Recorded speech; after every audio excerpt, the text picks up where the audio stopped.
بنی اسرائیل کی قوم میں ایک شخص بہت امیر تھا جس کا نام عامیل تھا۔ اس کا ایک بھتیجا تھا۔ جب اس امیر شخص کی موت کا وقت قریب آیا تو اس کے بھتیجے نے دولت کے لیے اس کا قتل کر دیا۔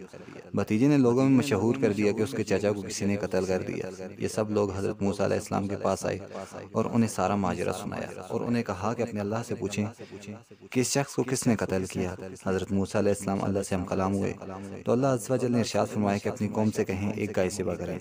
پھر قوم والوں نے پوچھا گائے کیسی ہو، بوڑھی ہو، جوان ہو، رنگ کیسا ہو، کھیتی باڑی کرتی ہو۔ ان تمام نشانیوں کا ذکر سورہ بقرہ میں موجود ہے۔ اللہ تعالیٰ کے ہر کام میں حکمت ہوتی ہے۔ اسی قوم میں ایک بیوہ عورت تھی، اس کا ایک یتیم بیٹا تھا۔ ان کے پاس ایک گائے تھی، وہ اس گائے کا دودھ بیچ کر گزارا کرتے تھے۔ ان کا بیٹا بہت تابعدار تھا۔ ایک دن اس بڑھیا نے اپنے بیٹے کو کہا کہ جاؤ اور اس گائے کو 3 دینار کا بیچ کر آ جاؤ۔ وہ لڑکا بازار آیا۔ راستے میں ایک فرشتہ انسانی تاجر کے روپ میں سامنے آیا اور فرشتے سے اس سے پوچھا کہ گائے کتنے کا ہے؟ لڑکے نے کہا 3 دینار کا۔ فرشتے نے آزمانے کے لیے کہا میں تمہیں 6 دینار دیتا ہوں۔ بچے نے کہا میں اماں سے پوچھ کر آتا ہوں۔ چنانچہ وہ اماں سے پوچھنے آیا، ماں نے کہا 6 دینار کا بیچ دو۔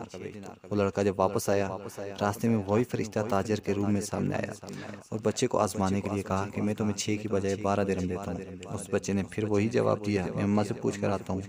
وہ بچہ واپس آیا، اپنی اماں سے پوچھا، سارا قصہ سنایا۔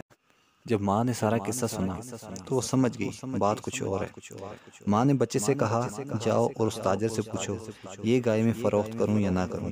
بچہ واپس آیا اور اسی فرشتے سے جو تاجر کے روپ میں بچے سے ملا تھا اس سے کہا اماں عرض کرتی ہیں کہ گائے فروخت کرنے میں بہتری ہے یا اپنے پاس رکھنے میں۔ فرشتے نے کہا گائے کو ابھی فروخت نہ کریں۔ چنانچہ وہ بچہ واپس آ گیا۔ بنی اسرائیل کو دوسری طرف قاتل کی تلاش تھی۔ انہوں نے حضرت موسیٰ سے عرض کی ایسی گائے جیسے اللہ نے بیان فرمایا کہاں سے ملے گی؟